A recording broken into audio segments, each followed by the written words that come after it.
welcome to another explanations video. This is Dr. Jeffrey Hanna at Chiropractic. And we're going to be talking about in this particular video, postures, positions, the things that you're probably doing and you don't even know about it that are creating more stress and tension in your body. You see, a lot of times when people are experiencing various problems, doesn't matter what they are, they put it down to either stress or getting older, but these unfortunately are very, very big myths. Yes, when you have stress, your capacity for your body to be able to handle that stress is diminished. So it's important, A, to resolve whatever the stress is, but of course to make sure that your capacity is as great as you can possibly get it.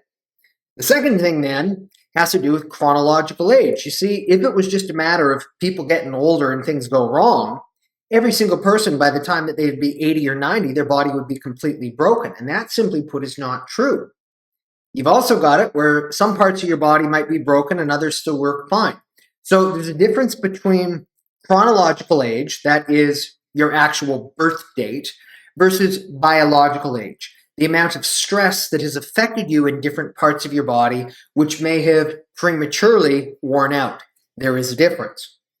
And the point being is that depending on how we have both, taken care and maintained our physical bodies, if we have at all, or if you've had injuries, whether they would be overt injuries, so major episodes, sports, falls, car accidents, the like that, or repetitive stress injuries. That is being in front of a computer or a checkout or doing some kind of heavy lifting in the exact same kinds of ways day after day after day after day. What that does is that contributes to that biological damage, which ultimately manifests in your frame. I've said this many times, and I'll say it here again. Posture is not a matter of being laziness. Posture is an outer reflection of your inner health and reality. So if we may, I'm going to get the help of Starbucks here to illustrate what I mean. What do I mean, Starbucks? An empty box. We could use any box, but it just so happens to be the one that I have. And we can imagine that through the force of gravity, physical injuries, and then repetitive stresses and strains. Whoops. Something like this happens. And we can say, oh, things have gotten compressed down like this. We've gotten a little shorter. We're not quite as tall as we used to be, something like that. And we have now these kinks and these weak points. And as I said, it's possible to look at a person's posture and be able to identify what is actually going on, where their strong points are, or where their weak points are. I break it down into 4 categories. You've got tilts, kinks, twists, and collapses. Each of these with increasing level of complexity and with very characteristic signs and symptoms associated with it. Point being is that the more damage that you have, guess what? It's probably going to need a little bit more work in order to resolve. But what it also means is it means that you need to take an individualized approach in order to unkink, untwist, uncollapse these things. So what do I mean by that? Well, as long as we're all living on planet Earth, there's no escaping time, gravity, stress. So to a certain degree, this is going to be what we're always going to have. We have to take care of it the very best that we can. But what it means then is it means that if we're going to be doing repetitive stressful movements over the course of our day, we don't want to do movements that are going to go into our kinks, twists, and collapses. Why? Because that's when we're going to experience the injuries. See, when people say something along the lines of, oh, I slipped a disc, or I popped something in my neck, you know that discs are about the same strength as the tires on your car? They don't just pop, slip, bulge, herniate. And in fact, 85% of everybody with no back pain whatsoever have bulging discs in their back or a certain degree of degenerative arthritis. So this means, yes, there's increased likelihood of injury, but not necessarily a guarantee. So we do all of the different things that we do in our life, and like the tires on your car, it's much more likely that it's a continual wear and tear into that kind of kink. Now, this is important then because it means that when you are getting to the point then of crisis and you need to get some kind of an intervention, and I don't care what it is, whether you need to see the chiropractor, you work with your physical therapist, you try to do exercises on your own, or if it gets severe enough that even you might need surgery, that what that's going to do is that's going to try to bring things as much upright and stable as we possibly can. But again, that might take some time. And even then, we may not be able to get it 100% back to the way that it was. As much positive thinking as we'd like to have, as long as we are still living in a material universe made up of physical matter, we are still bound by these same rules and laws. So let's assume for a second you're getting the right kind of treatment that's bringing you back up.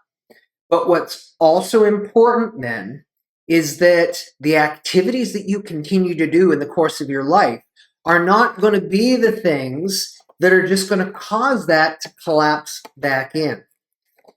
You see, your body is not weak. Even if you've had a number of injuries, your body is not weak. It's always looking for better ways of surviving and adapting. And there's a little bit more to it than this, but as a general rule of thumb, most people, they've got a dominant, strong side of their body, and then they've also got a weak or less dominant side of their body. And I'm not talking about left-handed dominance, right-handed dominance, foot dominance, brain dominance. I'm not referring to that. I'm talking about that when we actually experience an initial physical injury, and a good chunk of people, it actually happens either when they're born or when they were growing up as a child. Their body has found a way to compensate for it, something like this, where it's not 100% straight, but it's not too bad. So if I'm using the box here, you can see this is the weak side, and this, even though it's not showing right there, this would represent the strong side. So I'll grab it like this. Weak side, strong side. You can do the things into your strong side, no problem whatsoever. But if you do even a little bit of stuff into that weakness, something's going to blow out. And characteristically, this is where people say, I have all of my symptoms on one half of my body. I've got the neck pain, I've got the shoulder pain, I've got the hip pain, I have all of this stuff on this whatever side of my body it is. So they start doing the exercises, this is good, but they're not actually aware of this relationship. And what that means is it means that it is essential to actually come up with a customized approach in order to help the individual out, in order to help you out. Yes, you could always flip a coin, but as a general rule, there's going to be three kinds of activities that we need to be most cautious about. And I'm not talking about trying to change up all things in life, because life doesn't happen in a bubble. And I repeat, unless you have a cure for time, gravity, and stress, I certainly don't. You're never going to be able to completely undo these, but you nevertheless have to counteract and do the very best that you can. So what is the first one? The first one is sleeping position. On your back or on your side is best, face down with your head turned on your stomach. The worst. Don't do it. Ideally, sleeping is done with as thin of a pillow as possible. Ideally, none, but not everybody can do that. Go with what you find is comfortable for you. And sleeping on your side is just fine.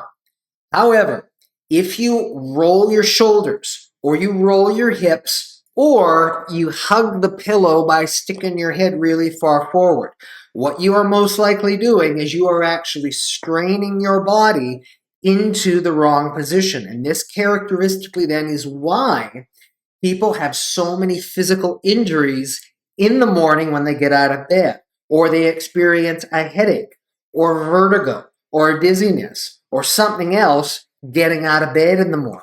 It's because the position that they twisted their body into was pushing into that kink and that collapse right there. So again, there's the two parts. Number one is make sure that you're getting the right kind of care to untwist you as much as possible. Number two, don't put your body into that position that's going to agitate and irritate it. So this is not customized, but important that one, your head stays over the top of your shoulders and your hips, and that your hips and your shoulders do not twist, or at the very least, if you do, that they are going in the same direction, not twisting against each other, where, for example, your right shoulder goes forward, but then your left hip goes back. That is where you're going to be asking for trouble. So when sleeping, it's trying to keep everything in as straight lines as you possibly can. Number two, same thing goes then with sitting. So we very commonly have the tendency to want to lean this way and then watch TV like this, or we're trying to answer the phone and then we'll do it like that. And you can see, even though I'm shifting my body back and forth right here, you can see how that's actually changing my shoulders and changing my head. That is what we're referring to right there. That also puts twists through your body. So ideally, what are you doing? When you're sitting, you're supposed to sit on what are called your sits bones, your ischial tuberosity. It's that big bony part on your backside under your hips. As a general rule, the way that you do that is you sit forward in your chair so that your legs are fully extended over the edge of the chair. You don't want to actually be reclining scooched all the way back, because that's where you're going to be more likely to start putting these twists and or these leans into your body like that, which is most likely going to agitate things. So sitting, number two. Last but not least, standing. If you're standing in a queue for a good length of time, you're probably going to want to have the tendency to shift your hip this way or shift your hip this way. Or if you've got little ones who just want to be picked up all the time, you probably have a hoisting hip. And yes, if this is your first child and relatively new, yeah, you're probably, being very conscious. But most people comes a point in time where it's like, okay, yep, just slinging them over the hip. And if you just so happen to be doing that by dumb luck on your strong side, so again, your strong side, you're probably fine. But if you are doing it into that kink side, this is one of the reasons why women in particular, post-pregnancy, can go on to develop so many chronic lower back issues. So what they need, again, they need the right kind of care to make sure that they are properly untwisting the body, but then two, standing so that your weight is approximately equally distributed on your left side and also on your right side. A very simple way of testing this, and relatively inexpensive. You go to the store, you get two scales. You stand on one, you stand on the other. Your balance should be the same for most people within 3 to 5 pounds, or 2 to 3 kilos maximum. When you're seeing deviations beyond that, that is a sign about these posture imbalances that I am talking about. That is showing how your body is trying to compensate for this kind of stuff right here, and how eventually, unless you're staying up with it, it's going to manifest as some kind of an issue. Again, the difference between a chronological age, that is your age, versus the biological age of an underlying problem that you may or may not even know that you have. Again, what's the window? It's your posture. So, hopefully you've enjoyed this little video here. Hopefully it's made a little bit of sense in terms of what it actually takes and what's necessary in order to make sure that you are taking good care of your body, but also then when you've had the right kind of treatment, that you're not continuously going to be doing the things that is going to cause you to go 2 steps forward, 2 steps back. You want to be doing the things that are going to propel you forward so that you've got the best possible chance for long-term success with the least chance of relapse. So again, hopefully you enjoyed this particular video here, found it informative, a little bit entertaining, not too boring there. If and where you've enjoyed this one, we always ask you, one, please like and subscribe to the channel here. That helps the algorithms make this video so it's available for other people who need this information as well. Number two is if there's a friend and family member who you think, wow, that was kind of interesting, they'd probably like that. please do share this video with them. And then number 3, last but certainly not least, if I've said something in here that's resonated within you and you want some more information about how the particular kind of work that we do at Clear Chiropractic could be able to help you, reach out to us. We'd be happy to help. My name is Dr. Jeffrey Hanna. Again, I'm an upper cervical chiropractor with the team at Clear Chiropractic, helping people live well, be well, stay well. So thanks for watching this video. Until next time, take care. We'll see you.